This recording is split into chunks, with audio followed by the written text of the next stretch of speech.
আসসালামু আলাইকুম। সকলকে স্বাগত জানাচ্ছি। আমরা খাঁটি বাংলা উপসর্গ মনে রাখার কৌশল। খাঁটি বাংলা উপসর্গ ২১টি আমরা একবার পড়েই আজীবন মনে রাখতে পারবো। কিভাবে? ছন্দে ছন্দে। তাহলে শুরু করা যাক। অ অঘা অনাওয়াজ, শুরু করো কাজ আজ, আ আব আন আর, করো কাজ যার যার। কুকদনি, কুকদনি একটি মেয়ের নাম। সুষা, কুকদ শসা খায়। পাতিরাম, পাতিরাম একটি ছেলের নাম। বিভোর, পাতিরাম খেলায় বিভোর। ইতিউন, খেলায় হলো মন, শব্দটি মন। হাঁস, হাঁস দিয়ে করব ধুম।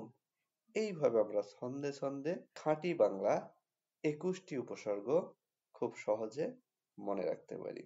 সকলকে ধন্যবাদ জ্ঞাপন করে আজকের মতো শেষ করছি। আল্লাহ হাফেজ।